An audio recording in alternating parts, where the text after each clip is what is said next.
Muito bom dia, fiel. Começando aqui mais um vídeo do nosso canal Fiel do Bando 2.0 e falta aí apenas um dia pro Coringão entrar em campo. O Coringão entra em campo amanhã contra o time do Vasco lá no São Januário. Uma tarefa aí difícil, né? Por mais que a gente sabe que o time do Vasco aí não tá tão bem também. Teve aquela goleada ali em cima dos Sardinhas, mas não estão lá aquelas coisas não. Então a gente acredita, a gente confia que dá para conseguir aí voltar para São Paulo com os 3 pontos. Eu separei aqui um corte do programa do canal ESPN, vou soltar aqui para vocês, mas antes já se inscreve aí no canal, ativa o sino, deixa o seu like, deixa o seu comentário também e o seu palpite para o jogo de amanhã. No final desse vídeo aqui, eu vou soltar aqui a provável escalação e vou dar também aqui o meu palpite. Agora sim, vamos lá para o vídeo. 21ª rodada do Campeonato Brasileiro. Neste sábado temos Red Bull Bragantino contra Fluminense. Cruzeiro e Internacional, Grêmio e Ceará. No domingo, o Vasco enfrenta o Corinthians, tem Bahia e Santos, Fortaleza e Mirassol, Juventude e Botafogo, São Paulo e Atlético. Na segunda-feira, Palmeiras enfrenta o Sport e o Flamengo pega o Vitória. Vamos seguir o nosso Sport Center e o nosso assunto agora é Vasco e Corinthians. Fã de esporte em duelo direto na luta contra o rebaixamento, Vasco e Corinthians se enfrentam neste domingo em São Januário. O Vasco vem de derrota para o Juventude e tenta reagir. Para esse jogo, a expectativa é pelo retorno do lateral Paulo Henrique. Ele teve uma indisposição contra o Juventude e desfalcou a equipe de última hora. Jair volta de suspensão. Na frente, a grande pergunta é se Verratti começa entre os 11. Ele estava suspenso contra o Santos e David foi o substituto. A resposta em campo foi boa, goleada histórica. Dos 18 jogos de Diniz à frente do Vasco, Verratti jogou 17. Missão difícil para o treinador. O Corinthians teve a semana livre para treinar e focou no condicionamento físico. O time paulista chega pressionado para o jogo. A equipe não vence no Brasileiro há 6 partidas. A última vitória foi há mais de um mês, dia 16 de julho, contra o Ceará. Suspensos contra o Bahia, Angileri, Kaká e Romero voltam a ficar à disposição de Dorival Júnior. Mas o Corinthians tem muitos atletas no departamento médico. O volante José Martínez é o desfalque mais recente. Ele passou por um procedimento cirúrgico na mão esquerda.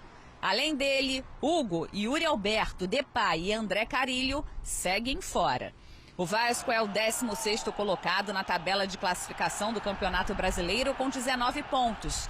O Corinthians está na 14ª posição com 22.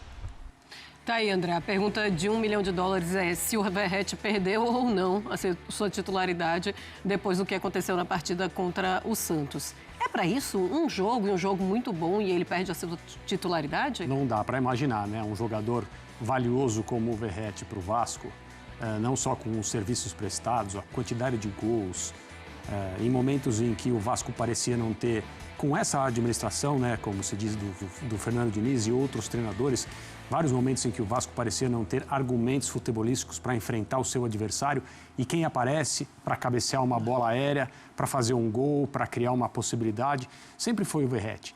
É claro que o Vasco não pode se restringir a esse tipo de jogada com esse jogador, mas também não pode porque fez um jogo completamente anormal e com méritos contra o Santos, achar que agora não precisa mais das qualidades, e são muitas as qualidades do Verratti. A questão em relação ao Vasco é: que time é esse? O time que ficou há pouco tempo muitas partidas sem conseguir uma vitória? Ou o time que aplicou um placar de tênis e humilhante, né? Porque foi 6-0 no Santos na última rodada do Campeonato Brasileiro. Muito provavelmente o Vasco não é nem um e nem outro. É alguma coisa no meio do caminho. Independentemente disso, precisa e muito do Verratti. Porque tem isso, né? A torcida fala muito sobre, mas a mobilidade que o Vasco tem quando o Verratti não está em campo é totalmente diferente. Pode ser uma conclusão precipitada por conta de um jogo? Pode. Pode ser uma conclusão precipitada ou pode ser alguma coisa que a comissão técnica do Vasco descobriu em treinamento e depois em competição no jogo com o Santos para oferecer aos adversários um problema a mais. Porque, de novo, o Vasco não pode ser o time que levanta a bola para o Verratti cabecear. E o Fernando Diniz não é um treinador, pelo seu histórico no futebol, que, digamos assim, admira esse tipo de jogo. Isso acontece nos times dele quando as coisas estão andando mal. O tipo de atuação em relação à mobilidade, sistema, como os jogadores interagiram contra o Santos, é mais próprio daquilo que o Fernando Diniz quer ver o Vasco fazer daqui para frente. Mas não só isso, porque também não pode ser, deixar de ser uma coisa e ser outra. É preciso ter argumentos diferentes, ferramentas, opções, e parece que o Vasco tem. Só que precisa colocar tudo isso para trabalhar a partir de agora no Brasileirão. Pois aí, pelo lado do Corinthians, é um Corinthians que vai de novo com muitos jovens, com muitos meninos que vieram da base, André, mas teve uma semana para treinar. Então, se o Dorival pode apresentar algo diferente ou um futebol melhor, tem que ser nessa partida contra o Vasco. Ao menos teve uma semana para treinar, né? Porque o problema dos desfalques e a dor de cabeça, o dilema da comissão técnica para colocar em campo um Corinthians que seja competitivo, sem algumas das suas principais peças, continua muito grande, continua sendo uma sombra para o Corinthians nesse campeonato. E veja, não é que o Corinthians não consegue atuar bem sem esses jogadores.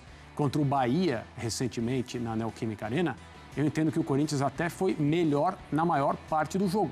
Mas o futebol apronta essas surpresas. Isso não significa que o Bahia não mereceu o resultado. Muito ao contrário. Mas se formos olhar o tempo do jogo em que uma equipe foi melhor do que a outra, eu acho que o Corinthians acabou ganhando essa parada, que não significa, óbvio, absolutamente nada no futebol. Serve até só para a gente analisar os momentos das equipes. É muito difícil a situação do Corinthians com tantos desfalques, mas a comissão técnica está aí fazendo o que pode. Pois é, dependendo do resultado, é claro que começa aquela luz amarela piscando ali, olhando para a parte de baixo da tabela. Bom, o Vasco tem novidades para o restante da temporada, tem reforço chegando. E nós temos aí as informações no espn.com.br, informação com André Hernan e Felipe Silva, tá? O Vasco está muito próximo de anunciar a contratação do meio-atacante Matheus França, do Crystal Palace da Inglaterra. O Cruz Maltino chegou a um acordo com o clube da Premier League e aguarda agora o jogador no Rio de Janeiro até o fim da semana para fazer exames médicos e também assinar o contrato.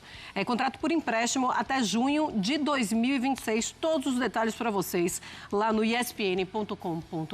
Muito bem, para você que é supersticioso, né, tem aqui uma boa informação do retrospecto do confronto aí entre Corinthians e Vasco. São 106 jogos entre Corinthians e Vasco, sendo 48 vitórias do Coringão, 33 empates e apenas 25 vitórias do time carioca. O Coringão marcou 154 gols e sofreu 121. Como mandante, o Corinthians venceu 27 vezes, empatou 20 e perdeu apenas 9. Visitando o Vasco, o Timão também tem vantagem. Soma 21 vitórias, 12 empates e 16 derrotas. Então você vê aí que no retrospecto o Coringão leva vantagem. A gente espera que continue assim, né?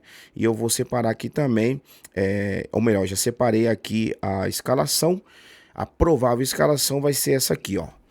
Hugo Souza, Mateuzinho, André Ramalho, Gustavo Henrique e Matheus Bidu. Ranielli, Charles, Maicon e Breno Bidon. Meu Deus do céu, que Deus nos ajude no nosso meio campo ali. Rodrigo Garro, Kaique, que foi muito bem contra o Bahia, gostei de ver. E o Guinegão também jogou muito bem, inclusive foi o autor do gol, do único gol do Corinthians ali. O outro foi anulado, né? O gol do Gal foi anulado. Aí o Corinthians perdeu ali pro Bahia de 2-1 em casa com o gol do Guinegão. Então é isso. O Corinthians tem condições? Sim. 1-0 para nós lá é goleada. E esse é o meu palpite. Deixa seu palpite aí nos comentários também. Quero ver qual que é o seu palpite. Se inscreve no canal, ativa o sino, deixa o seu like. E tamo junto até o próximo vídeo. Um bom sábado para vocês. Amanhã tem Coringão.